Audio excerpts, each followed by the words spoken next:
The issue of reparations. Now, let me just deal first with and somebody's already said this, and I wanted to, the passion of my brother, W.L. Tony Harrison, was quite powerful and strong. But I don't want to lose the lesson or the notion that was put on the floor several times, including by the president and others. And certainly, Don, you put it forth today in terms of the example of the Grenada Revolution. At the end of the day, one of the things we suffer from in this country is the notion that electoral politics is politics. My view is that at the end of the day, electoral politics is an extension of the struggle. It is not the struggle. And so the real deal is we have too few participatory structures. We don't have a culture of participation. It goes from election to election as opposed to elections flowing out of a culture of participation.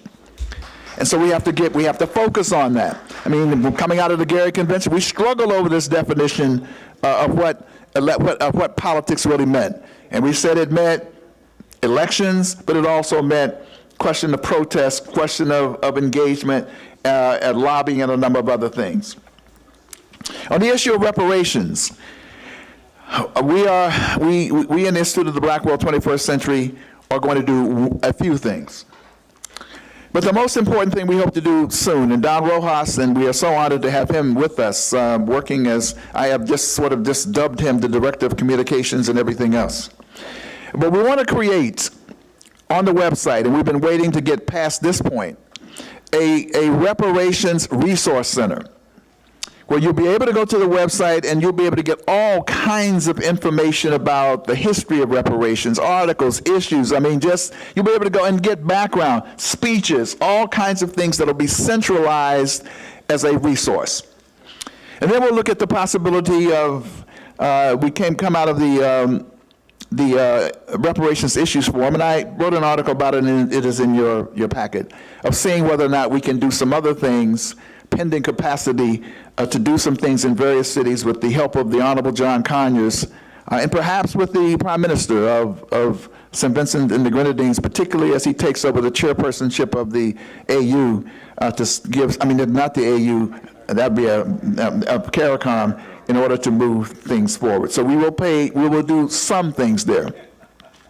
My final thing is to say this, that we went out on this limb, and I called it, when I ran for president in 1992 as an independent candidate, the New York City Sun called me because it's like a crazy proposition, right? So they said that Ron Daniels is the guts and faith candidate. And so we undertook this proposition really on guts and faith, but really vision, guts, and faith. Because this, I think, was an important conversation that needed to be had. And it needed to be had at this time, and it needed to be had in this institution based on the kinds of relationships that we're building, Ambassador and Raleigh Kimbrough, with this institution.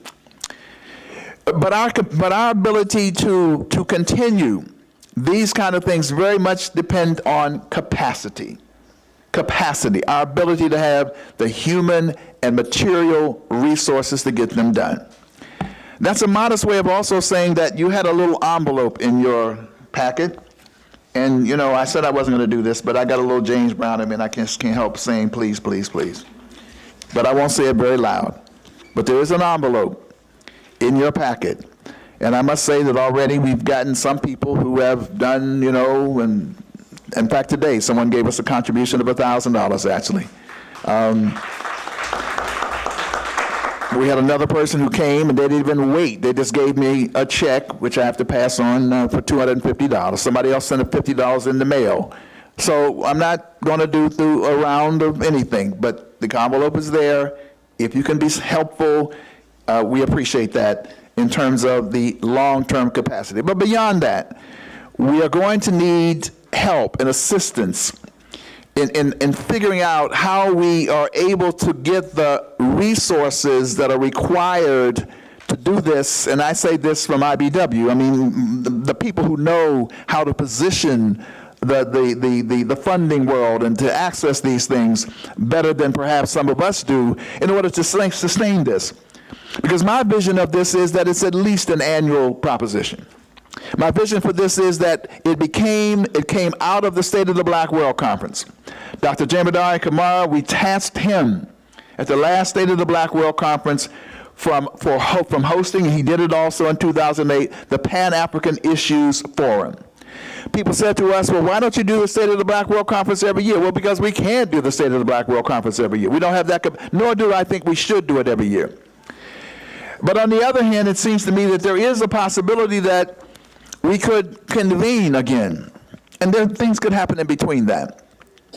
But by the time we have the State of the Black World Conference in 2016, maybe that Pan-African Issues Forum grows to a global proposition, because we will have paved the way with a series of smaller meetings, a series of smaller gatherings that we plan out in terms of bringing diverse groups of people together like this with key ideas, key concepts, key initiatives, so that in fact by 2016, when we have a Pan-African Issues Forum at the State of the Black World Conference, it will be in fact a very, very, very powerful experience, not just by the number of people who gather, but by the quality of the deliberations and the actions that flow from same. So I just want to put that out there in terms of kind of a way that we might proceed.